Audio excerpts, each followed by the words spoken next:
Hello friends, જય સ્વામિનારાયણ. કેમ છો?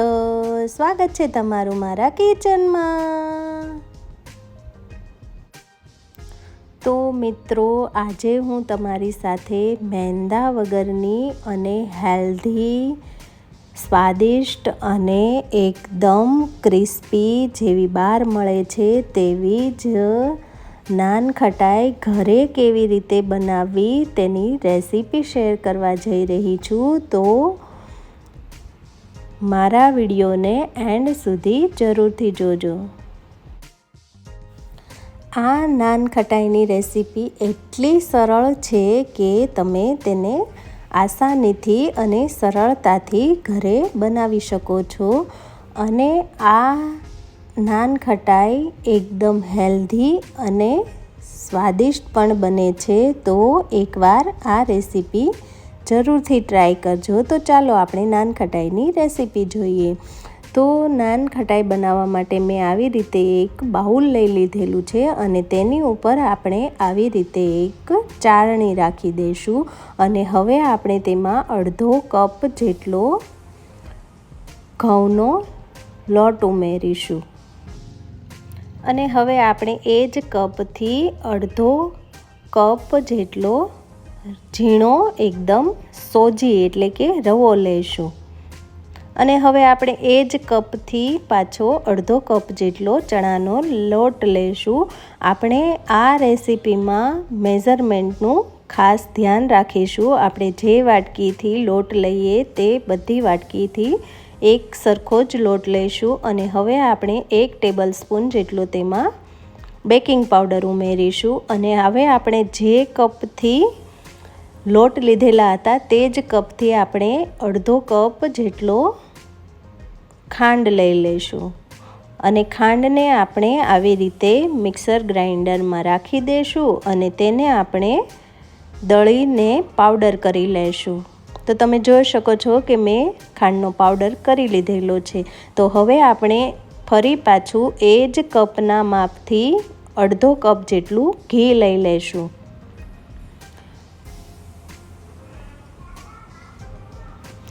તો હવે આપણે ઘી અને ખાંડના પાવડરને એક સાઈડ રાખી દઈશું અને ફરી પાછો આપણો જે લોટ હતો તે લોટ લઈ લઈશું અને તેને આપણે આવી રીતે ચાળી લઈશું.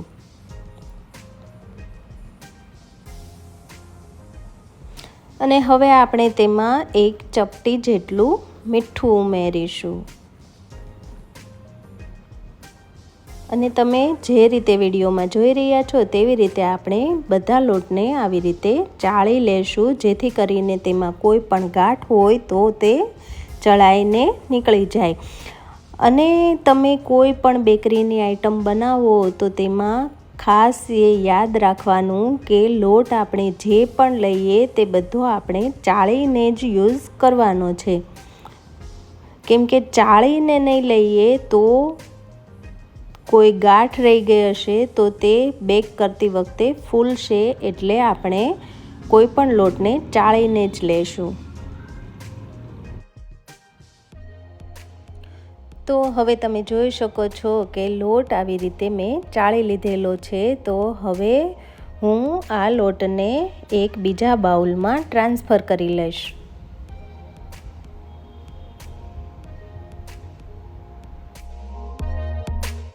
તો હવે આપણે ફરી પાછું એ જ બાઉલ લઈ લઈશું અને તેમાં આપણે જે અડધો કપ ઘી રાખેલું હતું તે ઘી ઉમેરી દઈશું. અને હવે આપણે તેમાં જે આપણે અડધો કપ જેટલી ખાંડ દળીને રાખેલી હતી તે ખાંડ લઈ લઈશું. ખાંડ તમે તમારા ટેસ્ટ પ્રમાણે પણ લઈ શકો છો. જો તમે ગળ્યું વધારે ખાતા હોય તો વધારે પણ લઈ શકો છો. મેં અહીંયા મેઝરમેન્ટ બધું સરખું જ રાખેલું છે. તમે તમારા હિસાબે ખાંડને ઓછી કે વધારે કરી શકો છો. તો હવે આપણે ઘી અને ખાંડને આવી રીતે મિક્સ કરી લેશું.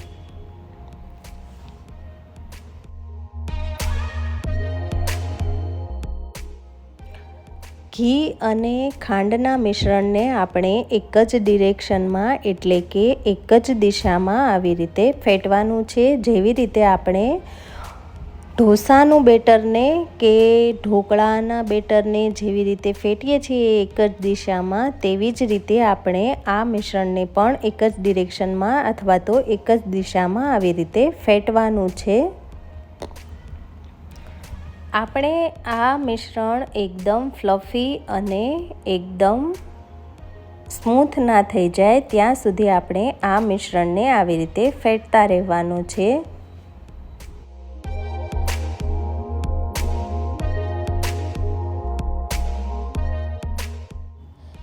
મેં 2 થી 3 મિનિટ જેવું આ મિશ્રણને એક જ ડિરેક્શનમાં ફેટી લીધેલું છે અને હવે આપણે જે લોટ ચાળીને રાખ્યો હતો તે લોટ લઈ લઈશું અને તેને આપણે 2 ભાગમાં આ મિશ્રણમાં ઉમેરીશું. તો પહેલાં મેં આવી રીતે અડધો લોટ ઉમેરી દીધો છે અને હવે હું અડધા લોટને આવી રીતે મિશ્રણમાં મિક્સ કરી લઈશ.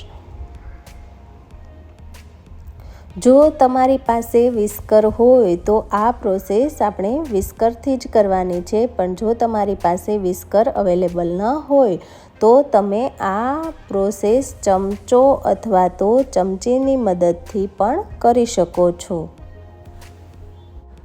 તો હવે આપણે જે અડધો લોટ રાખ્યો હતો તે પણ આપણે આ મિશ્રણમાં ઉમેરી દઈશું અને તેને પણ આપણે આવી રીતે મિક્સ કરી લઈશું વિસ્કરની મદદથી.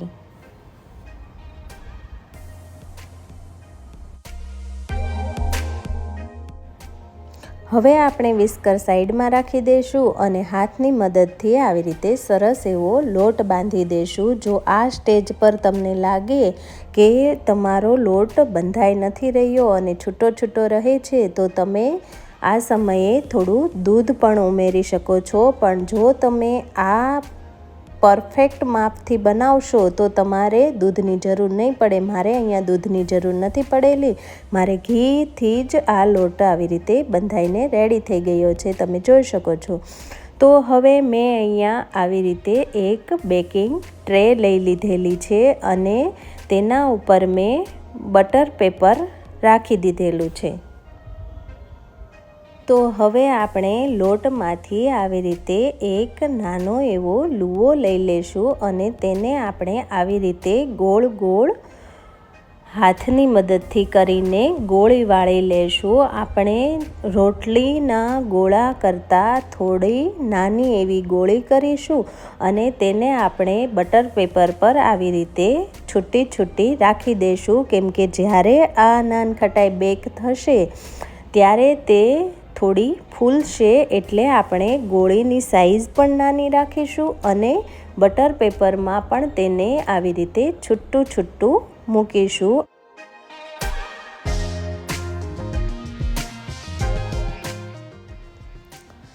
જો તમારી પાસે બટર પેપર ના હોય તો તમે બેકિંગ ટ્રેને ઘીથી પણ ગ્રીસ કરી શકો છો. તો હવે તમે જોઈ શકો છો કે મેં બધી નાન ખટાઈના આવી રીતે ગોળ ગોળ નાના એવા ગોળા કરી લીધેલા છે અને બેકિંગ ટ્રેમાં આવી રીતે અરેન્જ કરીને રાખી દીધેલા છે. તો હવે આપણે આવી રીતે પિસ્તા લઈ લઈશું અને પિસ્તાને આપણે આવી રીતે બધા ગોળાની ઉપર થોડું હલકું એવું દબાવીને રાખી દઈશું. જો તમે ચાહો તો કોઈ પણ ડ્રાયફ્રૂટને આવી રીતે રાખી શકો છો. મેં અહીંયા પિસ્તાનો યુઝ કરેલો છે. તમે આ નાન ખટાઈને કુકરમાં પણ બેક કરી શકો છો. કુકરમાં બેક કરવા માટે કુકરને પહેલાં પ્રીહીટ કરી લેવાનું અને તેની ઉપર કોઈ સ્ટેન્ડ રાખીને તેના ઉપર કોઈ બેકિંગ પ્લેટ રાખી દેવાની. તેની ઉપર આપણે જેવી રીતે આ બેકિંગ ટ્રેમાં રાખેલું છે ગોળાને તેવી રીતે જ બધા ગોળાને રાખી દેવાના અને કુકરનું ઢાંકણ બંધ કરીને તમે સ્લો ફ્લેમ પર પણ આ પ્રોસેસ કરી શકો છો.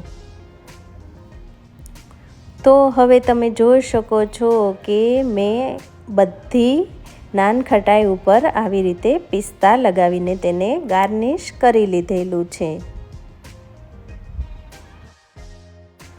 તો મેં અહીંયા ઓવનને પહેલેથી જ 10 મિનિટ માટે પ્રીહીટ કરવા માટે મૂકી દીધેલું હતું. તો મારું ઓવન પ્રીહીટ થઈ ગયું છે. તો હવે આપણે આવી રીતે ઓવનમાં બેકિંગ ટ્રેને મૂકી દઈશું અને ઓવનને બંધ કરી દઈશું.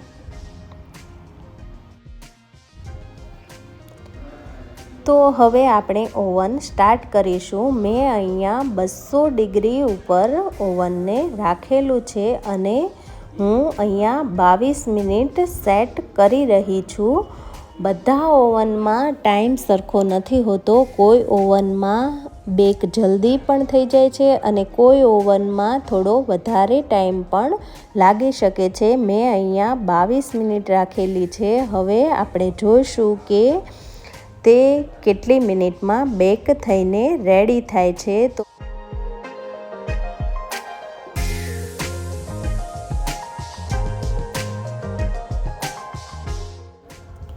તો હવે તમે જોઈ શકો છો કે આપણી નાનખટાઈ આવી રીતે બેક થઈને ફૂલી પણ ગઈ છે અને બેક પણ થઈ ગઈ છે. તો હવે આપણે ઓવનને આવી રીતે બંધ કરી દઈશું અને આવી રીતે આપણે ઓવનને ખોલીને તેમાંથી બેકિંગ ટ્રેને આપણે બહાર કાઢી લઈશું. તો તમે જોઈ શકો છો કે આપણી નાનખટાઈ એકદમ સરસ એવી ફૂલીને રેડી થઈ ગઈ છે અને બેક થઈ ગઈ છે. તો તેમાં આવી રીતે નાના નાના ક્રેક્સ પણ આવી ગયા છે, જેવા બહારની નાનખટાઈમાં હોય છે તેવી જ આપણી નાનખટાઈ બનીને રેડી થઈ ગઈ છે. આ નાનખટાઈ બેક કરવા માટે મારે 10 મિનિટનો ટાઈમ લાગ્યો છે. મેં 22 મિનિટ માટે મૂકેલું હતું પણ 22 મિનિટ મેં પૂરી બેક નથી થવા દીધેલી. તો હવે હું તમને આવી રીતે નાનખટાઈ ફેરવીને પણ બતાવી રહી છું કે આપણી નાનખટાઈ કેટલી સરસ રીતે બેક થઈ ગઈ છે અને એકદમ બહાર જેવી જ બનીને રેડી થઈ છે.